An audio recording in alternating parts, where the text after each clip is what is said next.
जय माता दी दोस्तों, कैसे हैं आप सभी। दोस्तों बात कर रहे हैं 16 और 17 जून 2020 के वृश्चिक राशि फल की।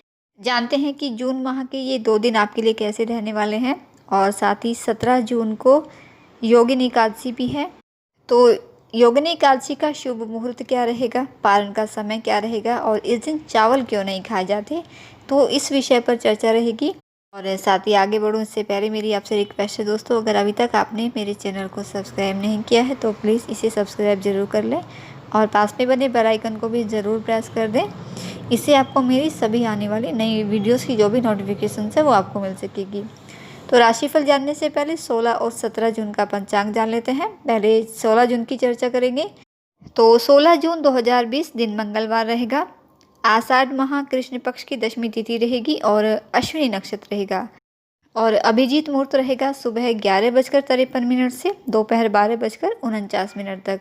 कोई भी शुभ कार्य, कोई भी नया निवेश आपको करना है तो इस समय में कर सकते हैं। और राहु काल का समय रहेगा दोपहर 3:51 से 5:36 तक। राहु काल में आप कोई भी शुभ कार्य, कोई भी नया निवेश या कोई भी मांगलिक कार्य करने से बचना है आपको, क्योंकि राहु काल में किया गया कोई भी कार्य शुभ फलदायी नहीं होता। और अब चर्चा करते हैं 17 जून की।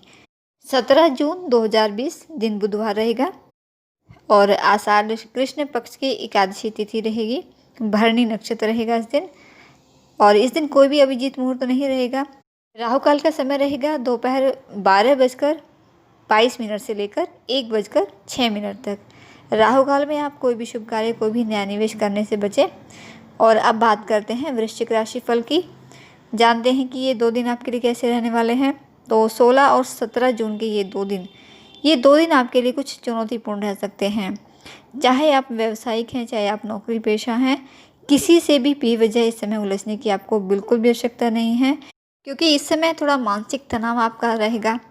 नकारात्मक विचार मन पर छाए रहेंगे और मानसिक तनाव के कारण निर्णय शक्ति में भी कमी आएगी।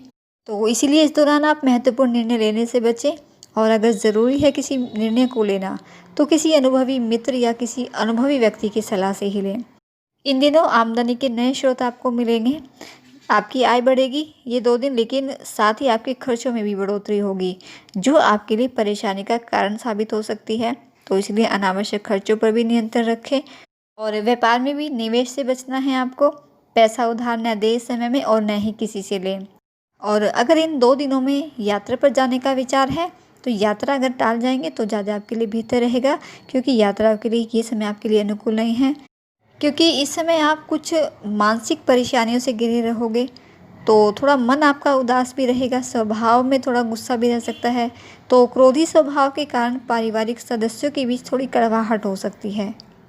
तो इसलिए आप अपने शब्दों पर और अपने क्रोध पर नियंत्रण रखें और अपने परिवार को पर्याप्त समय आप दें। उन्हें शिकायत का मौका न दें कोई भी। उन्हें एहसास कराएं कि आप उनकी फ़िक्र करते हैं और अपनी जिम्मेदारी को समझते हैं। जीवन साथी और प्रेमी साथी के साथ भी अच्छी तरह से बर्ताव करें, वरना संबंधों में कुछ तनाव भी का माहौल इस समय पैदा हो सकता है। शत्रु पक्ष भी इस समय आपके हावी रहेंगे, तो सतर्क रहें और सुनी सुनाई बातों पर आंख बंद करके भरोसा बिल्कुल न करें। उनकी सच्चाई को भलीभांति परख लें पहले, तभी कोई कदम उठाएं। विशेषकर आपका इस समय शारीरिक स्वास्थ्य आपके लिए चिंता का विषय बन सकता है, तो इसलिए अपने स्वास्थ्य के प्रति सचेत रहें। साथ ही जीवन साथी के स्वास्थ्य का भी विशेष ध्यान रखें। धर्म कर्म की ओर इस समय आपका ध्यान अधिक रहेगा, जो आपको फायदा भी देगा। और सामाजिक भी रहोगे, जहां आपका मान सम्मान बढ़ेगा।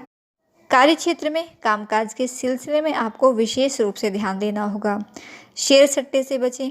और छात्रों के लिए भी ये 2 दिन कुछ कठिन रह सकते हैं। मेहनत आपकी अधिक रहेगी, एकाग्रता में कमी आएगी। मेहनत के अनुसार कार्य में कम ही सफलता आपको मिल पाएगी, लेकिन आप इस दौरान धैर्य न खोएं, हताश न हों। इन दिनों आप अगर अपनी वाणी पर, क्रोध पर संयम रख पाएंगे तो आप सारी समस्याओं से बच पाएंगे। मानसिक और शारीरिक स्फूर्ति और ताजगी का अभाव आप महसूस करेंगे, तो इसके लिए आप थोड़ा खुद को आराम ज़रूर दें। योग अभ्यास पर भी ज़रूर ध्यान दें। ये 2 दिन लाल रंग आपके लिए शुभ रहेगा और 1 नंबर आपके लिए लकी रहेगा। हनुमान जी की आराधना करें, आप हनुमान चालीसा का पाठ करें, लाल चंदन का तिलक लगाएं और नकारात्मक विचारों से दूर रहें। सकारात्मक सोच रखें अपने सावधानियाँ बरतें, सावधानी के साथ आगे बढ़ें, कोई कदम उठाएं तो उस पर सोच विचार ज़रूर कर लें। अगर आप इस तरह से कुछ सावधानियाँ बरतते हैं तो कोई परेशानी नहीं आएगी। और पॉजिटिव रहें, नकारात्मक विचारों से आप बिल्कुल दूर रहें, नकारात्मक लोगों से दूर रहें। और अब बढ़ते हैं अगली जानकारी की ओर। दोस्तों 17 जून को योगिनी एकादशी है। आषाढ़ कृष्ण पक्ष की एकादशी को मोहिनी एकादशी कहा जाता है। हर माह में जिस तरह से 2 पक्ष आते हैं, कृष्ण पक्ष और शुक्ल पक्ष, और दोनों ही पक्ष में 2 एकादशी होती हैं, तो इस तरह से 12 महीने में 24 एकादशियाँ होती हैं। और सभी एकादशियों का अपना ही एक विशेष महत्व होता है, सभी एकादशियाँ महत्वपूर्ण होती हैं। एकादशी के दिन भगवान विष्णु की पूजा अर्चना की जाती है, लेकिन अन्य एकादशी की अपेक्षा योगिनी एकादशी को व्रत व पूजा अर्चना से भगवान विष्णु की विशेष कृपा प्राप्त होती है। ऐसी मान्यता है कि योगिनी एकादशी के दिन व्रत और भगवान विष्णु की पूजा हजारों ब्राह्मणों को भोजन कराने के बराबर होती है। इस व्रत के पुण्य प्रताप से व्रती के बुरे से बुरे पाप कर्मों से मुक्ति मिल जाती है, साथ ही भौतिक जीवन में सकल मनोरथ पूरे होते हैं और जीवन के सभी दुख दर्द और कष्ट और कलेश मिट जाते हैं। मान्यताओं के अनुसार हेम नाम का एक माली था, जिसे श्राप की वजह से कुष्ठ रोग हो गया था। तो एक ऋषि ने उससे योगिनी एकादशी का व्रत रखने की सलाह दी उसे। तो व्रत के प्रभाव से उस माली का कुष्ठ रोग ठीक हो गया था और तभी से ये दिन इतना महत्वपूर्ण बन गया है। तो ये एकादशी बहुत ही विशेष है इसीलिए। तो एकादशी व्रत का शुभ मुहूर्त जान लेते हैं, क्या रहेगा। एकादशी तिथि प्रारंभ होगी 16 जून प्रातः 5:42 से प्रारंभ हो जाएगी और 17 जून सुबह 7:52 पर समाप्त होगी। और पारण का समय रहेगा 18 जून सुबह 5:36 से 8:47 तक। यानी जो एकादशी तिथि पड़ेगी, जो व्रत रखा जाएगा वो 17 जून को रखा जाएगा और 18 जून को पारण होगा इस व्रत का।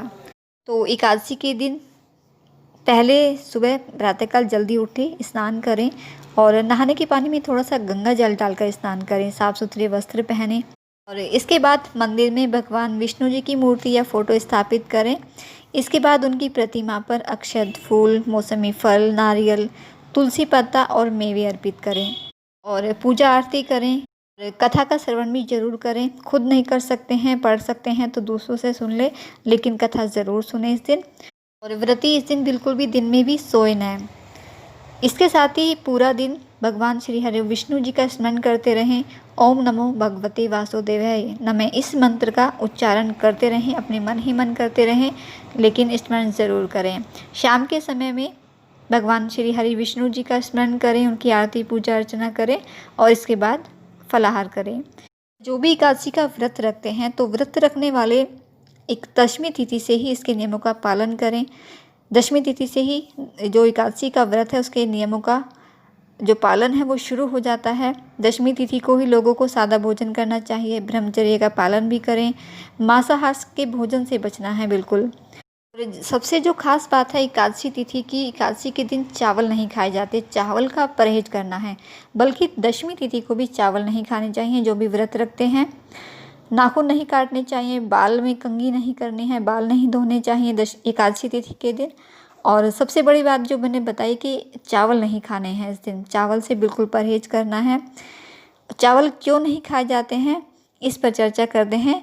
ऐसी पौराणिक मान्यता है कि माता शक्ति के क्रोध से बचने के लिए महर्षि मेघा ने शरीर का त्याग कर दिया था और उनका अंश पृथ्वी में समा गया था। चावल और जौ के रूप में महर्षि मेघा उत्पन्न हुए, इसीलिए चावल और जौ को जीव माना जाता है। जिस दिन महर्षि मेघा का अंश पृथ्वी में समाया उस दिन एकादशी तिथि थी, अतः इनको जीव रूप मानते हुए एकादशी को भोजन के रूप में ग्रहण करने से परहेज किया जाता है, ताकि सात्विक रूप से विष्णु प्रिया एकादशी का व्रत संपन्न हो सके।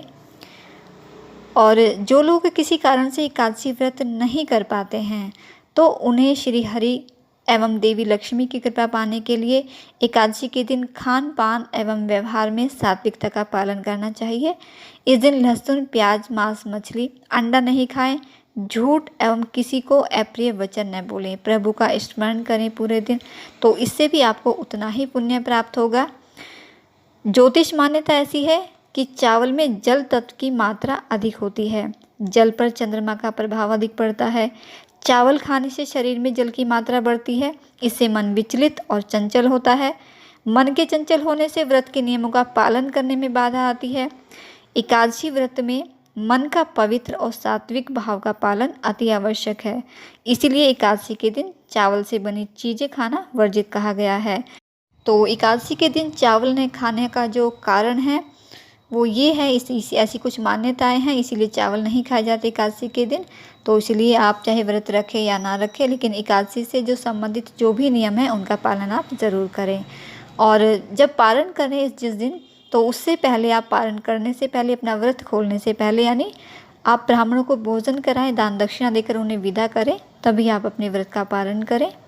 तो दोस्तों, ये थी जानकारी आपकी इन 2 दिनों की राशिफल की, और एकादशी से संबंधित भी कुछ जानकारी मैंने आपको दी। उम्मीद करती हूँ पसंद आई होगी। वीडियो अच्छा लगा है, जानकारी पसंद आई है तो वीडियो को लाइक करके ज़रूर जाइएगा। माता रानी आपका दिन शुभ रखे, आपको और आपके परिवार को स्वस्थ रखे, इसी मंगल कामना के साथ जय माता दी।